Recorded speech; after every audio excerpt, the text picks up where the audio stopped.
నగర్లో విద్యార్థి school building పైనుంచి పడి చనిపోయాడు. చొప్పదండి మండలం మల్లాపూర్ గ్రామానికి చెందిన శ్రీకర్ రెడ్డి భగత్ నగర్లోని ఒక కార్పొరేట్ స్కూల్లో 7వ తరగతి చదువుతున్నాడు. ఇవాళ ఉదయం స్కూల్కి వెళ్లిన శ్రీకర్ రెడ్డి బిల్డింగ్ పైనుంచి కింద పడ్డాడు.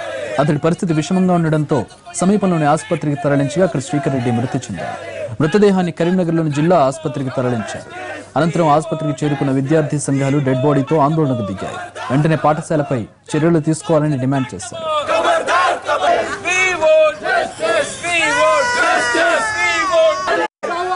తొమ్మిదిన్నరలో ఫోన్ చేసి మీరు రాండి అని చెప్పింది. అయితే నేను ఇద్దరు రాండి బయటకు వెళ్ళేసరికి కార్ వేసుకుని వచ్చేసి ఏమైందంటే ఏం లేదు, బాబు హెల్త్ బాగాలేదు, హాస్పిటల్ తీసుకెళ్ళాడు. ఏ హాస్పిటల్ అంటే అపోలో అన్నాడు. అపోలోకి అంటే అసలు ఏం సపోర్ట్ చేయలేదు. బాబు జరిగిపోయినాను. ఎట్లా జరిగిపోయినా ఏం గట్టితో అవుతుందంటే మీదికి వెళ్ళబడ్డాను. మీదికి వెళ్ళి పడుతుంది సార్ అంటే మేము ఇక్కడ కింద అసెంబ్లీలో ఉన్నాం, ఆయన బాబు మీద ఉన్నాడు, మీదికి వెళ్ళబడ్డాను చెప్తున్నాను. ఇంకేం లేదు. మళ్ళీ ఆడికెళ్ళి తీసి ఇక్కడ ఎక్కించినట్టు పంపించారు, పోటీ మాత్రం చెప్పి పంపించారు. అందుకే ఏం చేయలేదు, ఏం చెప్పలేదు. స్కూల్ వాళ్ళు బాబాయ్ దునికిండు బాబాయ్ దునికిండని చెప్తున్నాం. మనం మేము చూడలేదు కదా సార్. మేము ఇప్పుడు కింద ప్రేయర్ జరిగేటప్పుడు మొత్తం రావాలి, పిల్లలంతా కిందకి వస్తారు.